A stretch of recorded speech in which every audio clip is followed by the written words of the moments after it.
వంకాయ పచ్చడికి ఈ వంకాయ ముక్కల్ని వేయించేద్దాం. నీరంతా పోయే వరకు ఒకసారి ఇలా కలయి తిప్పుకోండి. ముక్కలకు సరిపడా నూనె వేద్దాం. ఒకసారి తిప్పి మీడియం ఫ్లేమ్ లో పెట్టి మూత పెట్టి వేయించుకున్నాం. వేగిపోయినవి కొంచెం పక్కకు జరిపి వంకాయ ముక్కలకి సరిపడా పచ్చిమిరపకాయల్ని వేసాం. మూత పెట్టేద్దాం.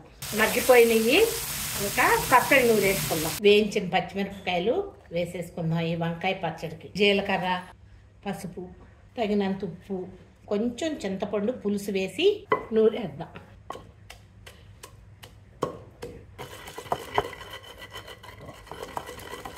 మూడు ఎల్లుల్లిపాయ గబ్బాలు పెద్దయ్యమ్మ, అందుకని మూడే చూసి వేసుకోండి. కచ్చా పచ్చగానే దంచండి, మెత్తగా వద్దు. వేయించి పెట్టుకున్న వంకాయ ముక్కలను కూడా వేసేద్దాం. ఇలా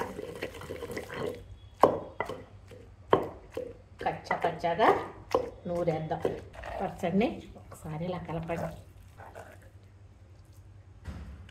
ఇలా వేసి కదా ఒక ఉల్లిపాయని 4 చీలికలుగా కొయ్యండి. ఒకసారి నూరేద్దాం. ఇలా నూరుకోండి.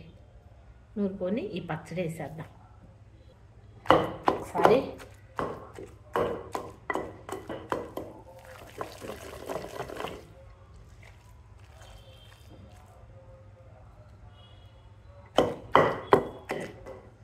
ఇంకా ప్లేట్లోకి తీసేద్దాం. మీకు కనుక నచ్చితే కొత్తిమీర కూడా వేసుకోవచ్చు. ఇంతేనమ్మా, సింపుల్గా వంకాయ రోటి పచ్చడి.